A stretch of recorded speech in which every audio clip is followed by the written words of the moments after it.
આજે હું તમારી સાથે શેર કરીશ થોડું તીખું અને સ્વાદમાં એકદમ ચટાકેદાર ગુવાર ગોટાના શાકની રેસીપી. તો આ શાક ફક્ત 10 જ મિનિટમાં કુકરમાં તૈયાર થઈ જાય છે, જેમાં ગોટાને અલગથી બાફવાની કે તળવાની ઝંઝટ વગર આપણે તેને ગુવાર સાથે તૈયાર કરશું.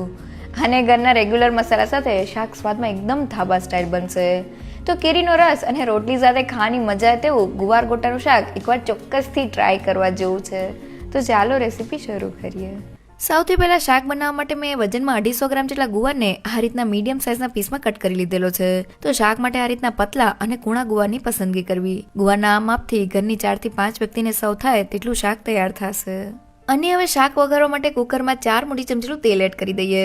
ગરમ તેલમાં 1 ચમચી રાઈ, 1 ચમચીલો અજમો, 1 પિંચ જેટલી હિંગ, થોડા લીમડાના પાન, 2 નંગ જેટલા લીલા મરચાં અને 1 ચમચી આદુની પેસ્ટ એડ કરીને વઘારને સારી રીતે સાતરી લઈએ.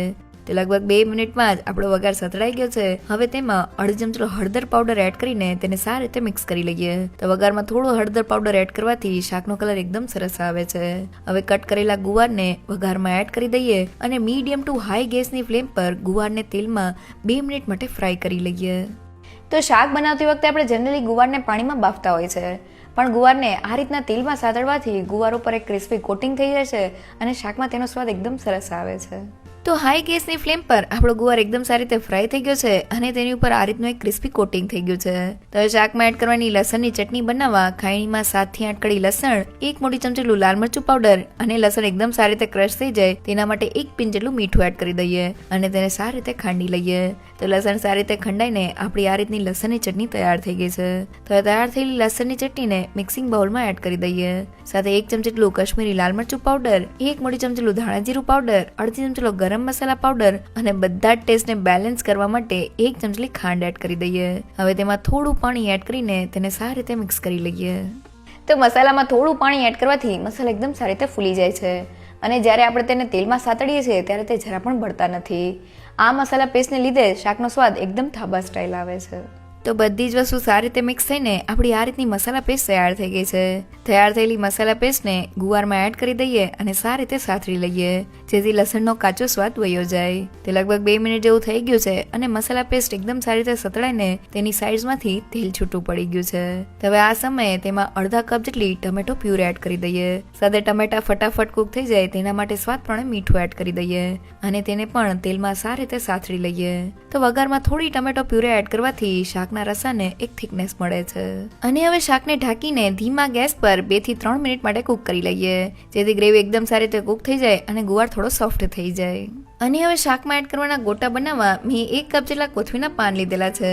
સાથે મેં 1 કપ જેટલો ચણાનો લોટ લીધેલો છે. તો મેં આ બંનેનું માપ સરખું રાખેલું છે. હવે તેમાં 1 ચમચી આદુ મરચાં અને લસણની પેસ્ટ એડ કરી દઈએ. સાથે મસાલામાં 1/4 ટીસ્પૂન જેટલો હળદર પાવડર, 1/2 ચમચી લાલ મરચું પાવડર, સ્વાદ પ્રમાણે મીઠું અને બધા જ ટેસ્ટને બેલેન્સ કરવા માટે 1 ચમચી ખાંડ એડ કરી દઈએ. તમે તેની જગ્યાએ ગોળનો ઉપયોગ પણ કરી શકો છો. સાથે ગોટા ફૂલેલા બને તેના માટે ફક્ત 1/8 એટલે કે 1 પિંચ જેટલો બેકિંગ સોડા એટલે કે ખાવાનો સોડા એડ કરી દઈએ. તેની ઉપર 1 ચમચી લીંબુનો રસ અને ગોટા ઠંડા થયા પછી પણ એકદમ સોફ્ટ રહે તેના માટે 1 મોટી ચમચી તેલ એડ કરી દઈએ અને બધી જ વસ્તુને મિક્સ કરી લઈએ. અને હવે ફક્ત 1 થી 2 ચમચી પાણી એડ કરીને મીડિયમ સોફ્ટ લોટ બાંધી લઈએ. તો તમે જોઈ શકો છો કે મેં ગોટા માટેનો આ રીતનો મીડિયમ સોફ્ટ લોટ બાંધી લીધેલો છે. હવે હાથને થોડો તેલવાળો કરી લીધેલો છે. થોડું મિક્સર હાથમાં લઈને તેમાંથી નાની સાઈઝના ગોટા તૈયાર કરી લઈએ. તમે આ રીતના ગોટા તૈયાર કરી લીધેલા છે. હજી ગોટા શાકમાં જશે તેમ સાઈઝમાં ડબલ થઈ જશે. તો ગોટા માટેનો લોટ આપણે મીડિયમ સોફ્ટ બાંધવાનો છે. અહીંયા લોટમાં મેં જેટલી કોથમીર લીધેલી છે તેટલા જ પ્રમાણમાં ચણાનો લોટ લીધેલો છે. બંનેનું માપ સરખું રાખેલું છે. અહીંયા તમે કોથમીરની જગ્યાએ મેથીનો ઉપયોગ પણ કરી શકો છો. સાથે ગોટાનો લોટ જ્યારે આપણે બાંધીએ ત્યારે તેમાં વધુ પડતું પાણી એડ નથી કરવાનું, કારણ કે ચણાનો લોટ થોડા પાણી સાથે એકદમ સારી રીતે બાઇન્ડ થઈ જાય છે. જો આપણે વધુ પડતું પાણી એડ કરી દઈશું તો આપણો લોટ ઢીલો થઈ જશે. અને હવે શાકને જોઈએ તો ગ્રેવી એકદમ સારી રીતે કૂક થઈ ગઈ છે અને તેની સાઈડ્સમાંથી તેલ છૂટું પડી ગયું છે. મીન્સ તે જરા પણ કાચી નથી. હવે શાકમાં રસો કરવા માટે 1 કપ જેટલું ગરમ પાણી એડ કરી દઈએ અને તેને સારી રીતે મિક્સ કરી લઈએ.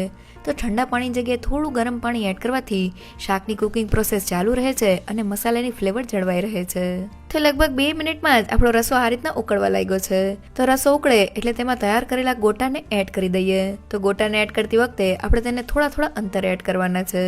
તો મેં બધા જ ગોટાને એડ કરી દીધેલા છે. હવે શાકના રસાને એક થિકનેસ આપવા માટે મેં ગોટાવાળા બાઉલમાં થોડું પાણી પાણી એડ કરીને બધા જ લોટને લઈ લીધેલો છે. હવે તેને શાકની ગ્રેવીમાં એડ કરી દઈએ અને હવે આપણે તેને મિક્સ નથી કરવાનો, તો કુકરનું ઢાંકણ બંધ કરી દઈએ અને હાઈ ગેસની ફ્લેમ પર 2 વિસલ કરી લઈએ. તો ઉકળતા પાણીમાં જ્યારે આપણે ગોટાને એડ કરીએ છીએ ત્યારે ગોટા તેનો એકદમ સરસ શેપ લઈ લે છે. અહીંયા પાણીમાં ગોટાને એડ કર્યા પછી આપણે તેને જરા પણ નથી હલાવવાના. બસ કુકરનું ઢાંકણ બંધ કરીને હાઈ ગેસની ફ્લેમ પર 2 વિસલ કરવાથી આપણું શાક બનીને તૈયાર થઈ જાય છે. તો 2 વિસલ થઈને આપણું કુકર ઠરી ગયું છે. હવે તેને ખોલી લઈએ તો ગોટા એકદમ સારી રીતે કૂક થઈને સાઈઝમાં ડબલ થઈ ગયા છે. હવે શાકને હલાવી લઈએ તો એકદમ સરસ ઘટ રસા સાથે આપણું શાક બનીને તૈયાર થઈ ગયું છે. તૈયાર થયેલા શાકમાં થોડો લીંબુનો રસ અને કોથમીરના પાન એડ કરી દઈએ. તૈયાર થયેલા શાકની કન્સિસ્ટન્સી બતાવું તો એકદમ લટપટ ગ્રેવી સાથે આપણું શાક બનીને તૈયાર થયું છે. જોતા જ ખાવાનું મન થઈ જાય એવું ગુવાર ગોટાનું શાક એકવાર ચોક્કસથી ટ્રાય કરવા જેવું છે. થોડું તીખું અને સ્વાદમાં એકદમ ચટાકેદાર ગુવાર ગોટાનું શાક બનીને તૈયાર થઈ ગયું છે.